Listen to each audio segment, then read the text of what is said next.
college lecture series. I'm particularly pleased to introduce our speaker, who's already getting ready for his lecture.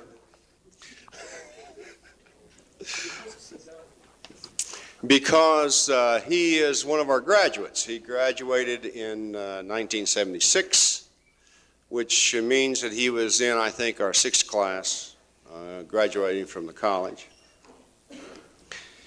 He came to us from Chicago via a junior college, College of DuPage.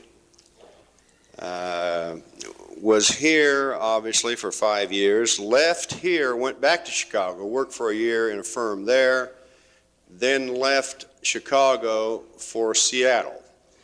He worked for 10 years for a group, an architectural firm called McKinley Architects. He started as a draftsman. Over a period of 10 years, rose to the position of managing partner. He left that firm a year ago to join a firm of Wright, Rumstead and Company, a firm of developers for whom he had done a good deal of work while he was with McKinley Architects. He is now project architect for that firm. I think it's particularly noteworthy to say that Jeff has achieved a great level, a large level of success, despite the fact that he overcame some significant hurdles and handicaps while he was in school here. He had me as an instructor in the first class, in his first year while he was here, and had me as a thesis critic in his 5th year. And he still managed to do very well, which is, suggests that he is talented indeed. Again, it's my great pleasure to introduce our speaker for this evening, Jeff Soehren. Jeff?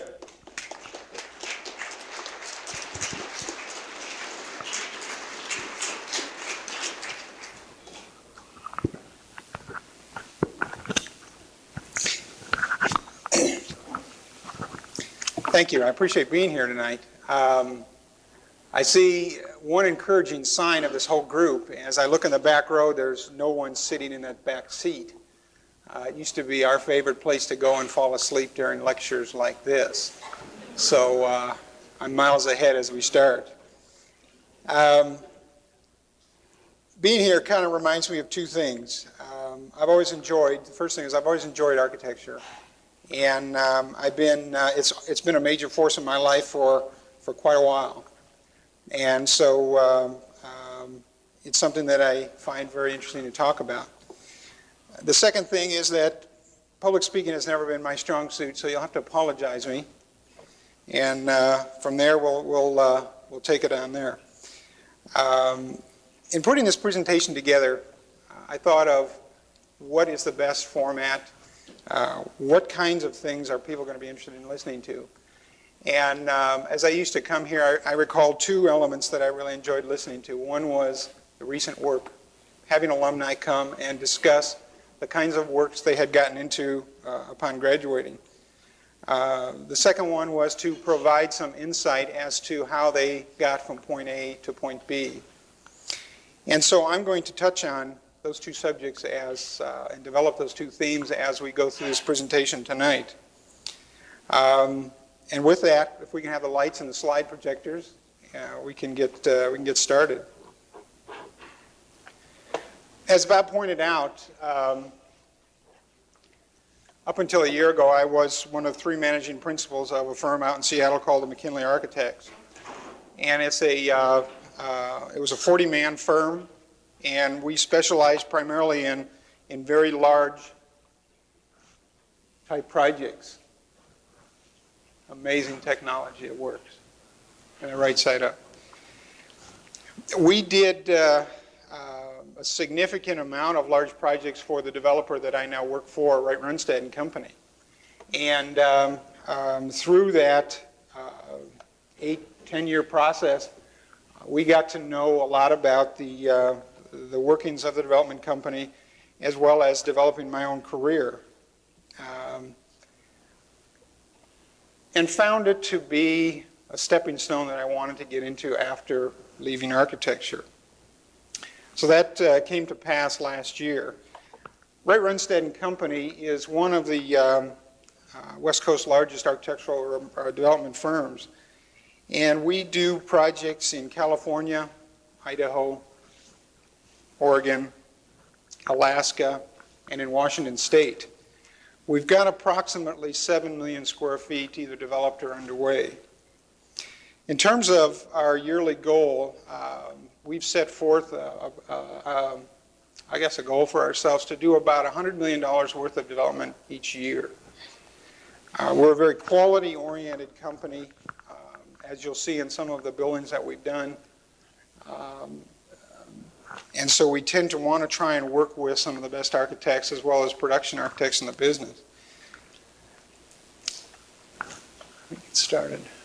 This project, and some of the projects that I'll show you are some of the early work of the company.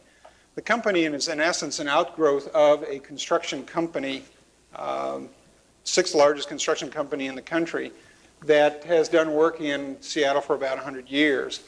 And so it's interesting to note that this outgrowth has produced some very successful results. We work primarily with this construction company, and so in some sense we're a very loose design-build type outfit. This building was the first one when I was with McKinley Architects, first high-rise we did in terms of joint venture. It's a very plain, relatively simple building, but nevertheless incredibly successful one from a financial standpoint. And most of the projects I'll show you were a McKinley Wright Runstead type of joint venture.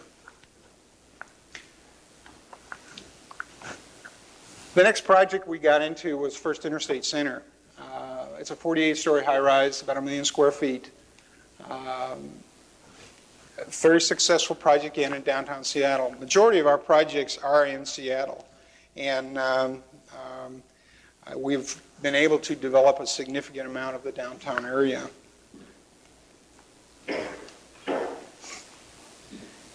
Our latest project, which is our flagship project to date, is the 1201 3rd Avenue building. We did this project, again, a McKinley project, but we did it in conjunction with Cohn Pedersen Fox of New York City. Primarily, this was a stepping stone from local architecture into what I'm going to call fairly world-class type of architecture. You'll see on the right there, I believe it's your right, the first building that we did. And so we've kind of arrived at a mentality right now where we found that to hire world-class architects to do design has really paid off from an economic standpoint.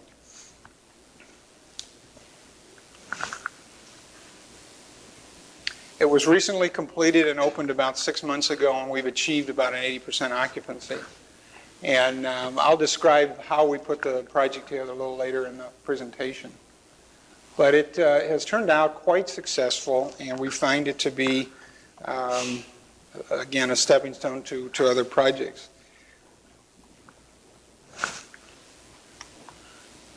Let's see. The building is done in stone that we've gotten from Brazil. It's a green glass building. It is probably the first, I would call, ornamental building that is in Seattle, and it commands a tremendous view in the skyline.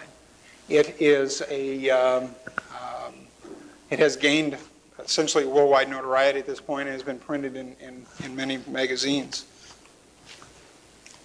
Some of the other, these are some other views. This is actually the model shots of the project.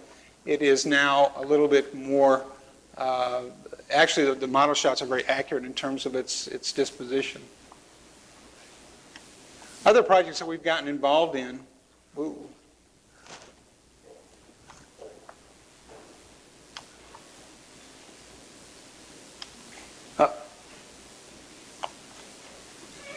technology is incredible. Can't figure it out.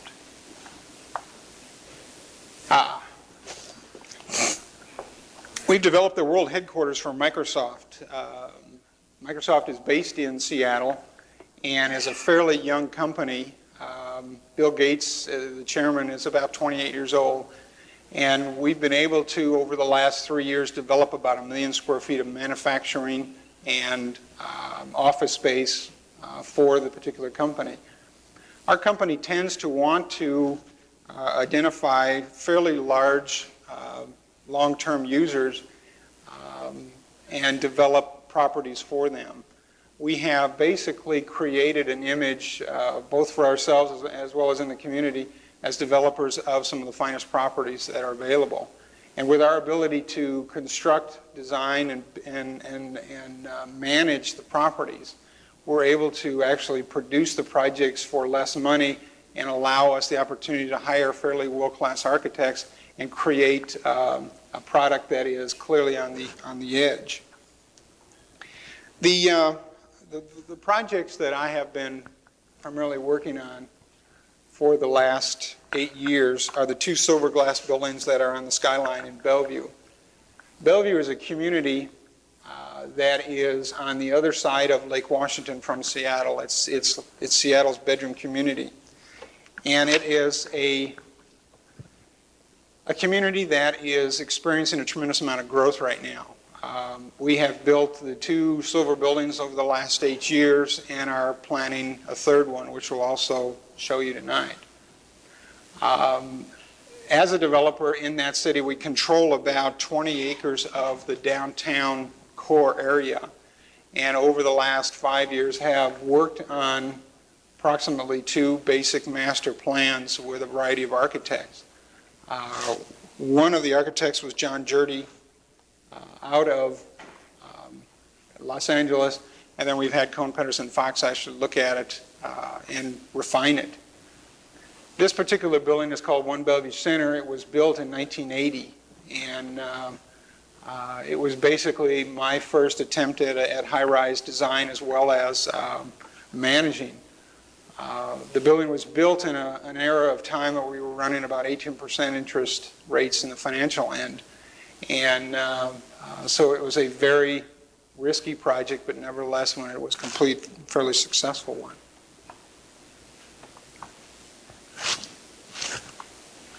The next one is called Rainier Bank Plaza. We started that in about 1983 and completed that, or started about 1983 and opened it in about 86.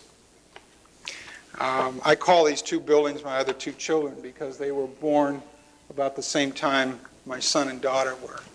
How the correlation goes, I don't know, but it seemed to work out pretty well. It's odd to note that the construction manager for the project also had 2 children at the same time. Maybe it's what happens when you build buildings. Anyway, they become the bookends to this 20-acre master plan and allow us, you can see both to the right and to the left from this corner are basically the boundaries of the master plan area. Our goal is to, over the next 14 years, develop hotel, retail, and about 6 more office towers, all combining within this area to create, in essence, a new downtown. Off to the left between that white building, you'll see is a mall that really is the retail vitality of the city. And right now, it's the one of the busiest shopping centers on the West Coast and has, by and large, the greatest amount of sales per square foot. So there's a tremendous amount of energy downtown that is largely unchanneled at this point.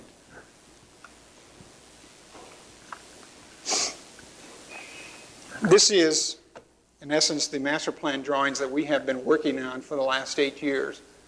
And they are really coming to fruition this year and on into the future. As you'll see on the left-hand side, this particular plan outlines the width and breadth of the master plan at this point. You'll see at the uppermost is Rainier Bank Plaza. I'm going to turn this huge thing on. Right there, One Bellevue Center at the lower end. We're working on this particular project right now, which is called 3 Bellevue Center. and it will be our flagship project for the city of Bellevue. Again, it's a project that we're doing in association with Cone Pedersen Fox. It will be about a 30-story building located on this site here. The other components that we are working on right now, to the uppermost portion of this one, is the shopping center, as you'll see over here. And we're attempting to put together a public parking garage, transit center, convention center, performing arts theater, an anchor, essentially an anchor to the other end of this mall, so that this pedestrian mall situation here has an anchor on either end, and utilizing a lot of the retail concepts of anchors to provide magnets for pedestrian. And then filling in this particular area, we will have office, retail, and then we will take this mall and continue it across the street and provide infill for these particular projects.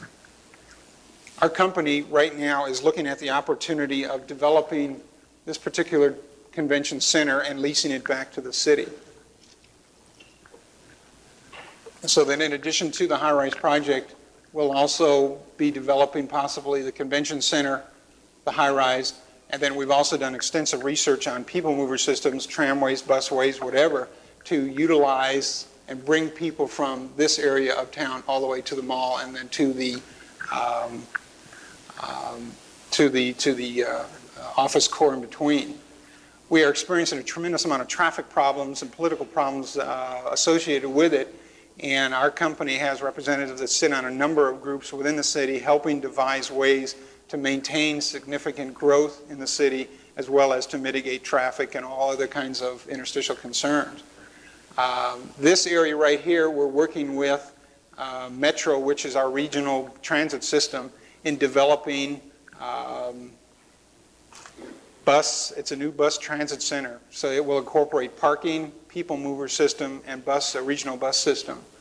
And we've been fairly instrumental in getting all of the groups of the city, both the city planners, city council, mayor, as well as the Puget Sound Council of Governments, to focus on the fact that Bellevue is an emergent city, and we're able to really bring all of the players to the table to begin the initial design steps and funding steps necessary.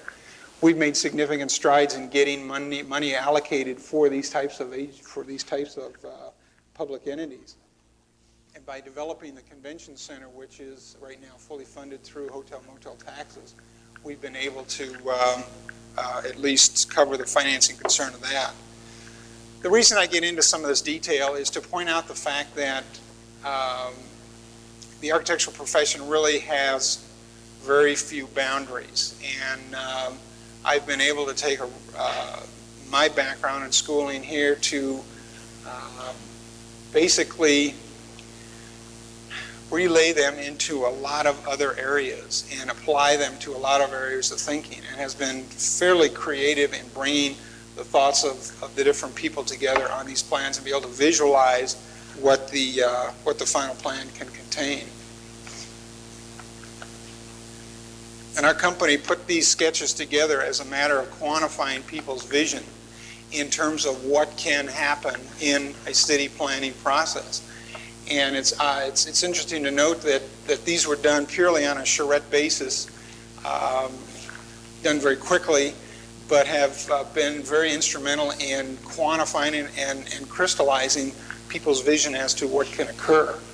The slide on the left is just a little bit more close-up view of the pedestrian plaza, its relation to the Civic Center, Performing Arts Center, and then our retail parking transit center on the other side. And the slide on the left just is a cutaway view of the lower level transit center where buses can come in, turn around, drop people off, and transfer them to other modes of transportation.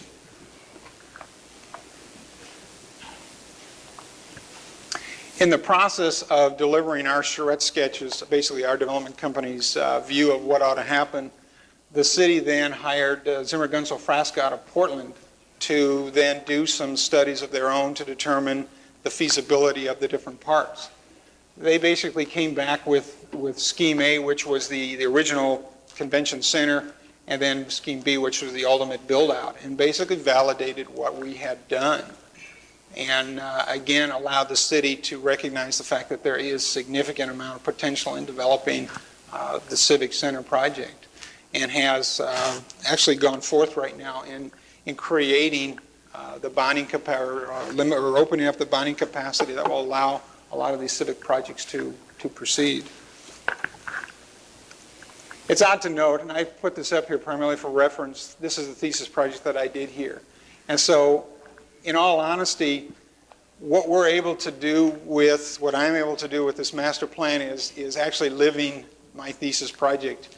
I was very enamored with the opportunity to do not just single projects, but to deal in issues of public space, downtown planning, larger issues than just single buildings.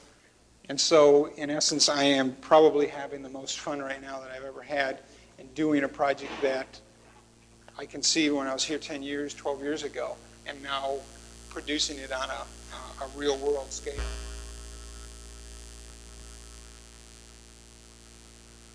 The project that I'm concentrating on right now, other than just dealing in the city types of activities, the project's been slowed up, started, stopped, but we're on a point right now where we have made a commitment to continue with the project. It is located between, you'll see, Rainier Bank Plaza, which is the second project at the top, One Baby Center on the bottom. So it is a project that will complete the theme, so to speak, in the skyline.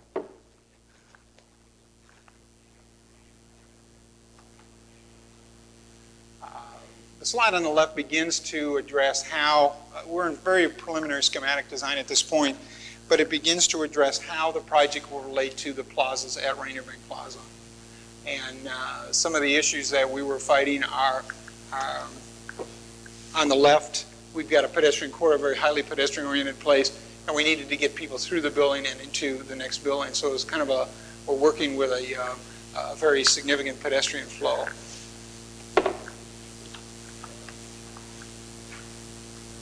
These are some of the schemes that we have been able to develop along the way. Not the ones that we are actually going to do in the end, but they clearly begin to demonstrate some of the opportunities that exist from an architectural standpoint. Cohn Pedersen Fox is an interesting firm to work with. They clearly are on the cutting edge of design, but nevertheless they need to deal with the same types of problem solving that all of us have to do in doing our basic work. And it's been a tremendous opportunity for me to be able to work with people of that caliber. These two schemes are beginning to evolve and evoke some of the design that we are looking at right now for the third tower.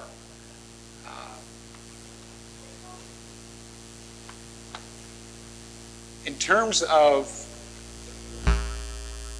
they're working in a very interesting way. They use clay as a medium to begin their thought process, and they start off with a chunk of clay and they begin to model it and sculpt it, and then they end up at the next phase with creating paper models. So their processes are not that much different than what we have gotten into here. These are some of the schemes that we had developed along the way in terms of resulting in the building on your right that is probably going to be the essence of what we'll see in the end. Our little sushi plate, as we call it at the bottom here, are the different top studies that we had gone through in order to determine the scale and the actual form of what we wanted at the top of the building.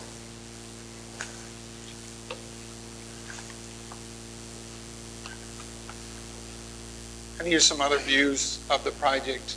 We've got to go through some more significant refinement, but it begins to give one an idea of what really is going to be the final product. We then jumped into some intermediary facade studies, and they too are extremely rudimentary, but begin to evoke some of the details and form and flavor of the building as we go along.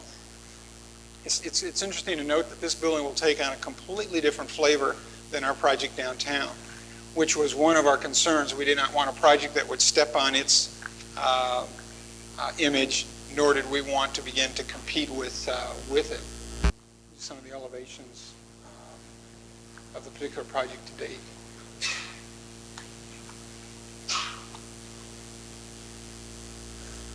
One other aspect that I wanted to address tonight, other than dealing in the reality of the field of architecture, is to describe, I'm going to call it how I got from point A to point B, and then deal with some of the philosophies that I've developed along the way and address some of the major trends I think that are affecting the architectural profession today. My career actually started when I was in the 4th grade, and I spent the majority of my time actually looking at buildings and to study, which was probably one of my problems. I never was a great person with a tremendous amount of learning ability. I did not enjoy school all that much. I continued to have poor grades in high school, basically a screw off, as Fisher would say.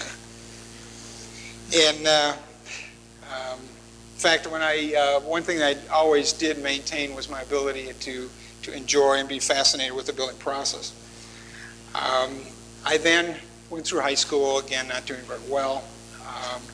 Got into college, or tried to get into college, and went to visit a lot of schools of architecture. And there was one lady I ran into at the Illinois Institute of Technology that really shaped a lot of how I think. And I'm going to give some, along in this discussion, I'm going to provide some significant benchmarks of information that I had gotten along the way, and I think they are valid tonight. She told me that, to be an architect, you really needed to have a lot of different aspects. You needed to be a lawyer, philosopher, psychologist, politician, businessman, engineer, and scientist. And I thought to myself, I said, geez, I don't want to be those things. I just want to be an architect. And she looked at my grades and everything. She says, and it appears that you probably can't be an architect because you just do not have the academic ability. Kind of made me mad. And I went and visited University of Kansas, and I went and visited a number of other schools, Ball State being among them. And a guy by the name of Sappenfield told me the same thing. He said, you just can't get in here. You're not that good. And he said, if you can get your grades up, then you're in. And I proceeded to do that, worked hard, got it up 1 year, and came back here and entered Ball State in the summer program, and basically made it here.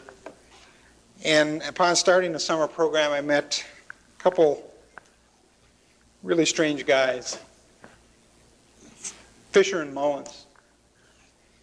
And we spent the summer throwing milk cartons and light bulbs over flagpoles, making some game with ping pong balls, eating grow-eatums. But one thing that emerged from that whole summer was the fact that design is nothing more than problem solving. And that was very, very important piece of information to learn, because design is no more than problem solving. You have to break it down to the basic parts. And he kept talking about things like essence. And it's a word that I continue to use and learn from. And I find it and I apply it daily. If you've got a major problem in front of you, you need to break it down into its common parts. You need to break it down to the essence and understand how to solve for those common parts. And once you do, you then have good design that you are creating. And I thought that was very good basic design skills.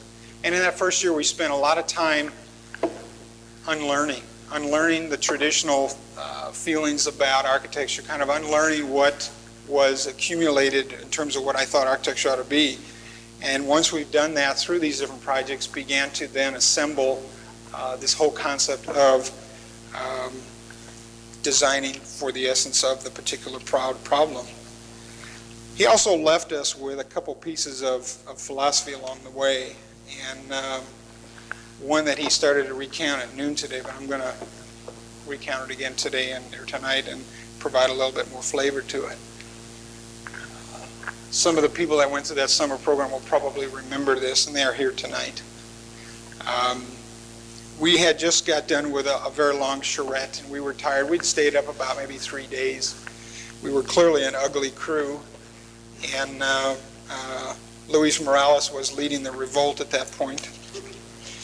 And Fisher came in with another design problem, as he always did. And we all looked at him and we said, "No, we just can't do it anymore. We just need a couple breaks. We need to take some time off." And he was obviously mad. And he looked at us and he said, "It's just not going to get any easier."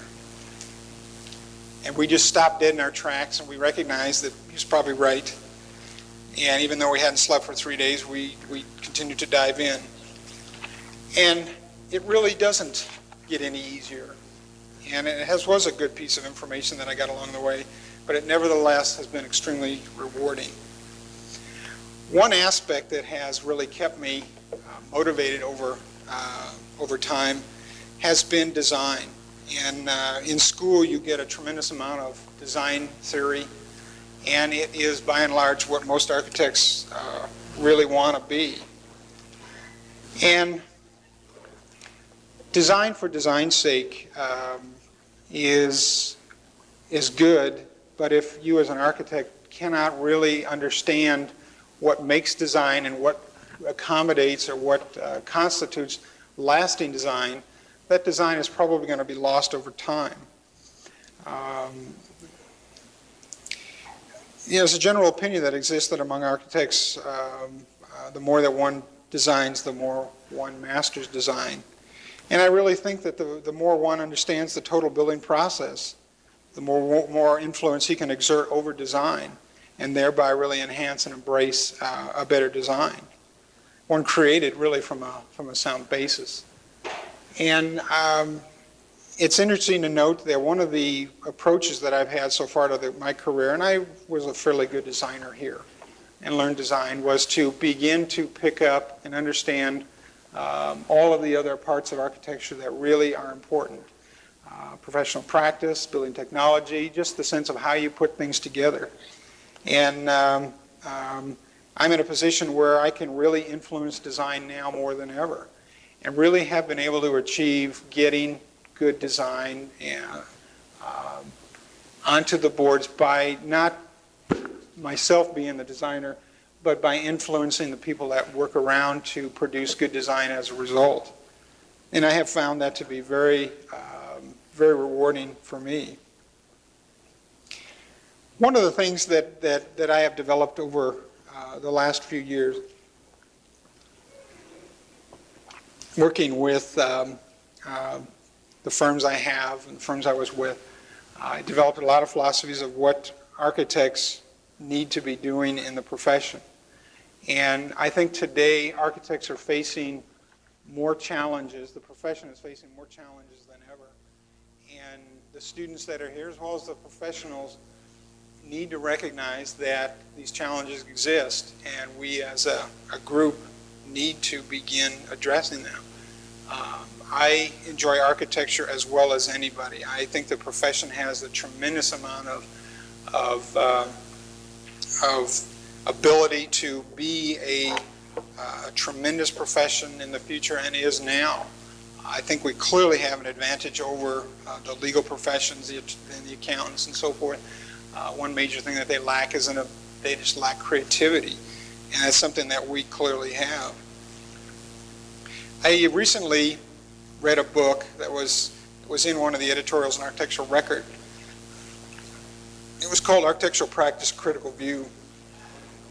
And I found it to be tremendous reading, both for people that are in private practice now, as well as students that are looking towards answering questions about the profession and where they ought to be spending their time and concentrating. And it's a book that is easy reading. It's very thin, but I think it summarizes a lot of the themes that architects are facing today in terms of what they need to be thinking about and how the profession needs to develop as a whole. And it is a book that mirrored a lot of the philosophies that I've developed And I have found it to be tremendous reading to provide me with just that crystallized view of how I can develop myself better. And I think it provides students a way to say, maybe these are some of the things that I can concentrate in. The book breaks itself down into 10 parts, and the first one is essentially on the screen now, and the red is slowly slipping away. It's probably going to melt down any minute now. So I'll hurry up and get through the first slide, and maybe they won't all melt. The demand for architectural services is the first one that they deal in. Actually, the demand for architectural services, I believe, is expanding, and expanding at a tremendous rate. And they're expanding in very non-traditional types of means. And one of the, in essence, one of the examples of this in the manufacturing sector, they have basically squeezed as much efficiency out of manufacturing processes as possible, and they are now turning to architects and their creativity to provide another level of creativity to their concerns. Projects and construction costs are rising all the time. It's becoming more and more complex to build buildings. Codes are having their effect upon building costs, and they just need that creative mind to help them out. I hope I get the right one here. Wrong way.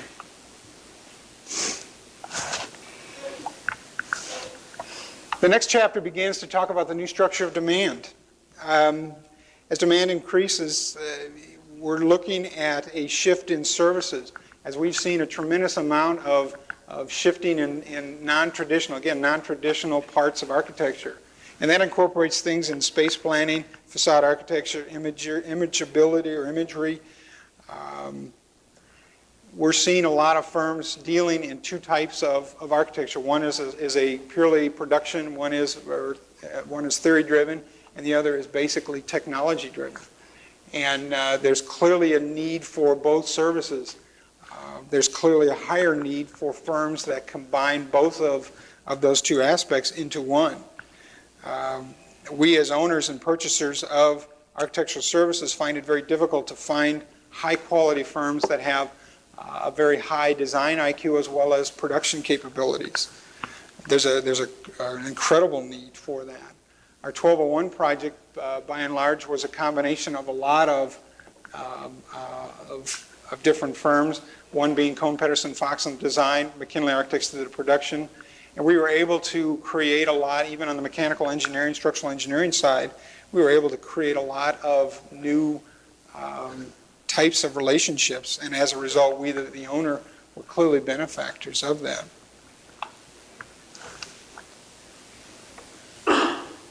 The third one is the supply of architects and firms, and a lot of people, the book especially, begins to outline the fact that there are too many students, too many schools, too many firms, too many architects, and that's why there are, so much competition within the profession.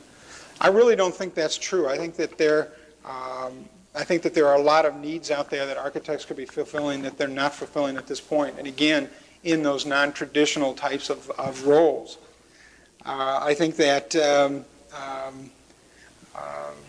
developers are in incredible need of having architects on staff to provide them with the guidance that, again, will allow a higher level of design.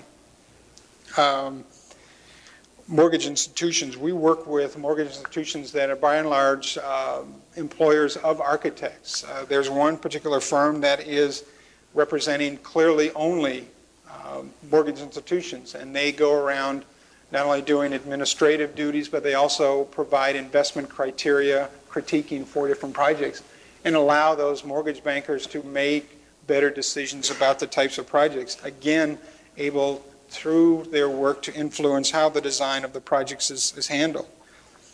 Industrial owners. Industrial owners are by and large becoming a larger employer of architects because they have big industry, they have big facilities that they need to manage and design for.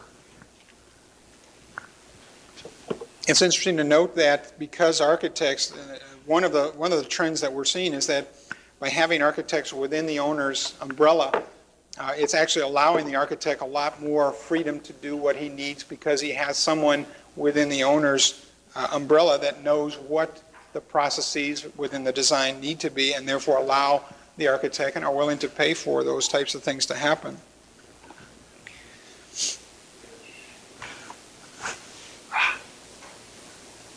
Back up.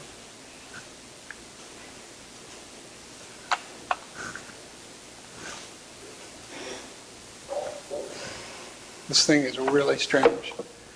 The other aspect, the other theme that are affecting architects is that the bigger and more complex buildings, there are tremendous amounts of, the complexity in buildings today is fairly great.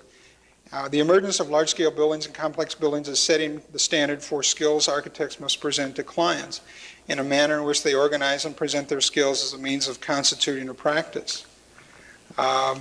This despite the fact that only 5% of American non-residential construction, over 50,000 square feet, and 2% constitute over 100,000 square feet. A lot of the larger, very complex buildings are clearly setting the standard for how architects and the practice is being handled. To typify this, we've got building systems, structural, mechanical, electrical, elevators are all becoming incredible drivers of our budgets. And architects really need to understand more and more about how these things operate and how they integrate within buildings. Mechanical, for example, constitutes 24% of any given budget in our projects. And therefore, an architect's understanding of how mechanical systems work is very, very important. Building technology, again, is greater. Construction techniques are very important to understand how you put buildings together, how the curtain wall goes together, how the structure goes together. And more important are the procurement and the purchasing strategies of how projects actually are purchased, bought out, financed, etc. The other challenge that the architects are facing is the construction industry. They are becoming a greater force in how buildings are done. You see an emergence of tremendously large construction managers in the field, and they are clearly putting the architect at a disadvantage because they are becoming incredibly sophisticated in how they purchase and build and design. For example, the Austin company I worked for 2 years, last year did close to $900 million worth of work. They were the largest designer builder in the country, and $900 million worth of work is a significant chunk for a contractor type to influence. And they clearly are not the most design-oriented type of company. You're seeing an emergence of construction companies acting as developers. You're seeing construction managers kind of elbowing out the architect in terms of projects. And they clearly do not have the opportunity for creativity as an architect does. The sixth challenge the architectural profession is facing is from the organization client. The large client organization with their large projects are also setting the standards for how architecture is being practiced. Our firm, for example, could be considered an organizational client. We clearly influence how architects and how we procure architectural products just by the nature of how we want our projects done. And we find it very difficult, at least in Seattle, to find architects that can come in and really grab control of the project and problem and solve it. And so we are helping influence how they organize their firms. Most developers view architectural production from a very rational, instrumental perspective, and I think it does really a lot of disservice to how the projects are put together. They need to have architects on staff to allow them the need and to provide them with a greater horizon of the possibilities that exist. Another theme that is happening is that the competition with other professionals is becoming greater. And they primarily are engineers, visual artists, interior designers, building professionals. All of these people are starting to cut in on the architect's ability to be the dominant force in buildings. And I think they need to be recognized, because I do not think that they by in nature have a significant part of the project, but I think in no uncertain terms can control the overall feel. I think an architect has the ability to oversee a lot of what happens and be able to control it far better than they can. The eighth one is competitiveness amongst architects. It's becoming a very competitive sport between architects to be marketing for work. Within the last 6 to 7 years, a firm that has, or the profession has really never marketed itself, is now employing around 5,000 people just to do marketing activities and to continue to provide for developing new business. And it's something that I get a little upset about, because architects really need to be working together as a unit as opposed to beating each other up on the street. And I did a lot of marketing for my firm in Seattle, and we were always beating each other up in the street, and we were always competing for the same bone, and it was very difficult to create a sense of camaraderie. But I think it's something that we need to recognize and really deal with.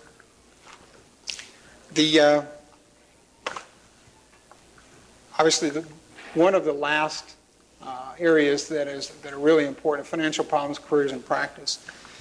And people ask, can you make money in architecture? And I say, absolutely. It's tough. It's not easy. But then nothing really is that's worthwhile. And I think that one of the things that I can't stress enough is that architects need to have some business background. They need to understand the trends, and they need to understand some of the business principles that apply, so that they can apply those to architectural practice. Most architects have a problem with treating their business as a business, but it is a business, and they need to look at it in very real business terms. And to have that kind of business background is incredibly important. Today, as ever, business principles affect architectural practice. You've got liability insurance has become an incredible problem in the profession, and the influence of overhead cost, insurance, computers, salaries, just the needs of the staff to be financially stable are incredible. There are a lot of financial models that are available in the marketplace, computer models, that allow you to very simply understand what are and how firms can be run in a very true sense. The last area is the public's relation to architecture. I think the public is not aware of what architects really do. And I think that it's up to the profession, the AIA schools here, to really maintain their own marketing aspect in the profession. And they need to understand what architecture is all about. I think the public, by and large, thinks it's a very esoteric type of science, and it isn't. It is very finite. And I think that somehow programs need to be developed. There are ways that architects need to get out into the public and be able to demonstrate what the abilities are. A lot of what we have done, what we're creating in Seattle, we're creating groups within the AIA that actually do charrettes, much like many Rudats, that we can come through in different neighborhoods and create vision for developers as well as for other architects and the general public. What are the potentials of these neighborhoods? And has spurred a lot of potential growth in these areas. The book ends up with 5 challenges to architecture. And I'm not going to go through them because I think you can read these, but I think that there are very significant challenges that need to be addressed. And there's something that can't be addressed overnight. But I think that as students coming out of the school, you have as good, if not better, chance to address the challenges in architecture as anybody. And I think that the profession needs to address these in order to maintain the control and the ability to be the leader of projects in the future. You know, it's interesting to note, I look back on the comments that I have gotten over the time, and you really do need to be part lawyer, part philosopher, part psychologist. You need to be a politician, you need to be a businessman, you need to understand engineering, and you need to be a scientist in some ways to be really a good architect. I find it to be something that has evolved over time, but I think it's something that everyone here needs to pick up in order to really be a well-balanced architect. And I think that the last thing that I'm going to close on is that, Fisher said at one point that it doesn't get any easier, and it doesn't. And, he said at lunch today that anything worth doing isn't easy, and it isn't. It is something that is incredibly rewarding. I get to drive by Bellevue, Washington every day, and I look up and I see those two buildings, and I find a tremendous amount of satisfaction knowing that they're going to outlive me and that I have the opportunity to create better buildings and to create a lifestyle for people that is going to change the way they think about their lives. And I think that's what it boils down to ultimately, is that we are the purveyors of how people think about their built environment. And that's a tremendous responsibility. And one thing that I find in hiring, I did most of the hiring for our firm, is that the people that I looked at, and I critically reviewed a lot of resumes of people from other schools, is that they did not have the balanced background or the ability to think about architecture as people from this school. And therefore, I have always had a high regard for the programs here and continue to do so. And I hope that what you've heard here tonight will impart a little bit of how you view the profession and will allow you to think in a little bit broader terms as to the possibilities that exist and develop yourself as balanced architects to meet the needs of the profession in the 80s. It's an incredibly rewarding profession. You've chosen the right one. It's financially rewarding, but it takes a lot of work. And with that, I'm going to close and thank you for bringing me here, and I hope to see you all again sometime. Thank you.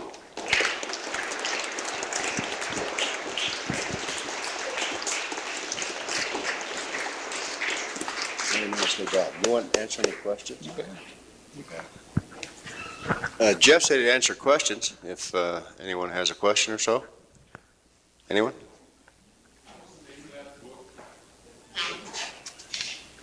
Architectural Practice, A Critical View, $8.50. Now, you can get it at any architectural bookstore, and it'll take you probably no more than 3 hours to read. It's easy reading. It'll guarantee to put you to sleep some nights, but it's worthwhile. Any others?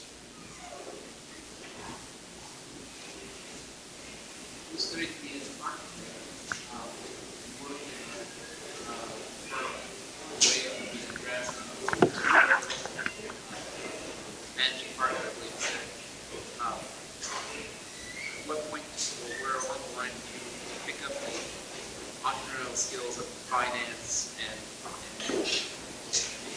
big money that you obviously learned how to deal with firms here. The question that was presented is, how does one pick up financial acumen and business skills to deal in some of the broader issues that are necessary to make a well-balanced architect? I think is probably it.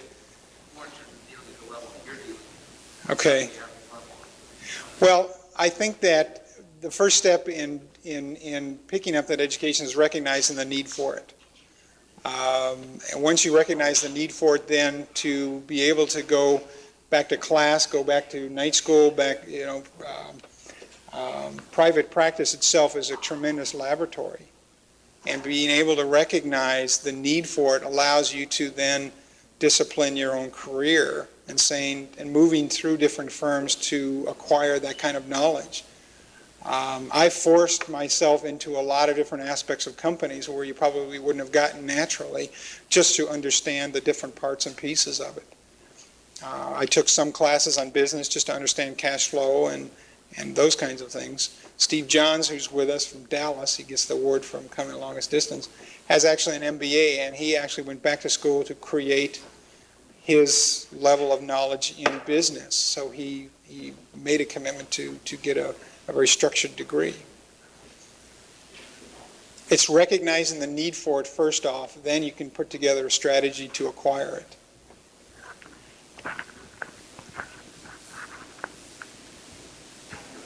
This is easy. Thank you. Thanks, Jeff. Welcome back.